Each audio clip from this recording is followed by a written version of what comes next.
కొమరంభీం ఆసిఫాబాద్ జిల్లా ఆర్థిక అక్షరాస్యత కేంద్రం దహేగాన్ బ్లాక్ ఆధ్వర్యంలో దహేగాన్ మండలంలోని కొత్మీర్ గ్రామంలో ఆర్థిక అక్షరాస్యతపై అవగాహన కార్యక్రమం నిర్వహించారు. కార్యక్రమంలో సిఫల్ సిబ్బంది రాజబాబు మాట్లాడుతూ పొదుపు బ్యాంకింగ్ సేవలు, సామాజిక భద్రతా పథకాలు అయిన PMSBY, PMJJBY, PMAPY గురించి మరియు సైబర్ సెక్యూరిటీ గురించి వివరించడం జరిగింది. అనంతరం తిను పదార్థాలను అందించారు. ఈ కార్యక్రమంలో ఆర్థిక అక్షరాస్యత కేంద్రం సిబ్బంది శేఖర్, మల్లేష్ ప్రజలు పాల్గొన్నారు. అందరికీ కూడా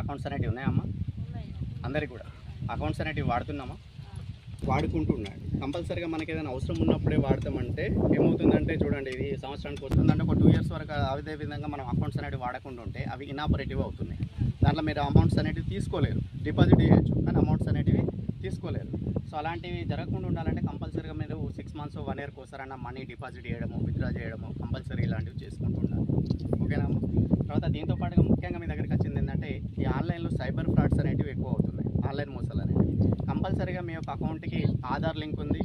ఆ అకౌంట్కి ఆధార్కి మొబైల్ లింక్ ఉంది. ఈ మొబైల్లో మీరు ఏ చిన్న పొరపాటు చేసినా కూడా మీ బ్యాంకులో ఉన్నటువంటి అమౌంట్స్ పైన ఎఫెక్ట్ అనేది పడుతుంది. చాలా వరకు కూడా మన ప్రమేయం లేకుండా ఆన్లైన్ మోసాలు జరగడానికి అవకాశం అనేది లేదు. కామన్గా ఏం చేస్తున్నారంటే చిన్నపిల్లలకి మన ఇళ్ళల్లో మొబైల్స్ ఇస్తున్నారు. వాళ్ళు ఏం చేస్తున్నారు, ఏదైనా గేమ్స్ ఆడుకుంటుంటూ దాంట్లో ఏదైనా యాప్స్ వచ్చినా కూడా డైరెక్ట్గా క్లిక్ చేస్తూ ఉన్నారు. మనకు ఉన్నటువంటి మొబైల్ పాస్వర్డ్స్ కూడా పిల్లలకి తెలుసు. కామన్గా ఏంది, అట్లాంటివి ఏదైనా క్లిక్ చేసినా కూడా, లేకపోతే ఎవరైనా వాట్సాప్లలో అన్నోన్ పర్సన్స్ ఏదైనా APK ఫైల్స్ లాంటివి కావచ్చు, లేకపోతే ఏదైనా లాటరీ తగిలిందని చెప్పేసి, గిఫ్ట్ వచ్చి వచ్చిందని చెప్పేసి, లేకపోతే ఏదైనా వర్క్ ఫ్రమ్ హోమ్ అని చెప్పేసి ఇలాంటి ఎవరైనా మెసేజెస్ కానీ కాల్స్ కానీ లేకపోతే ఏదైనా APK ఫైల్స్ లాంటివి పంపినా కూడా ఎవరు కూడా క్లిక్ చేయకండి. అలాంటివి క్లిక్ చేస్తే ఏమవుతుందంటే మన డేటా మొత్తం వాళ్ళు స్టోర్ చేసి పెట్టుకుంటున్నారు. తర్వాత మనకి ఎప్పుడైతే మన అకౌంట్స్లో డబ్బులు అయితే పడుతున్నాయో అప్పుడు అదనంగా చూసుకుంటే డబ్బులు కొట్టడం జరుగుతుంది. సో అలాంటి సాధ్యమైనంత వరకు జరగకుండా చూసుకోండి. ఎవరైనా బ్యాంక్స్ నుంచి కాల్ చేస్తున్నామన్నా కూడా మీ వ్యక్తిగత బ్యాంక్ డీటెయిల్స్, ఆధార్ కావచ్చు, బ్యాంక్ బుక్ కావచ్చు, బ్యాంక్ అకౌంట్ నెంబర్ కావచ్చు, మన కార్డు డీటెయిల్స్ కావచ్చు, OTPలు కావచ్చు, పిన్స్ కావచ్చు, ఇలాంటి ఎవరితోనూ కూడా షేర్ చేసుకోకండి. చాలా వరకు KYC అయిపోయిందని చెప్పేసి, లేకపోతే ఇప్పుడు లోన్ రిన్యూవల్స్ ఉన్నాయి, వీటికి సంబంధించి కూడా కాల్స్ వస్తూ ఉంటాయి. ఎవరైనా మీకు బ్యాంక్ అధికారులు అంటే కాల్ చేస్తే ఎవరు కూడా రెస్పాండ్ కాకండి. ఏదైనా మీరు ప్రూఫ్ ఇవ్వాలనుకుంటే నేరుగా బ్రాంచ్కి వెళ్ళి మాత్రమే మీ ఏదైనా ఫామ్స్ అడిగితే మాత్రం సబ్మిషన్ చేయాలి.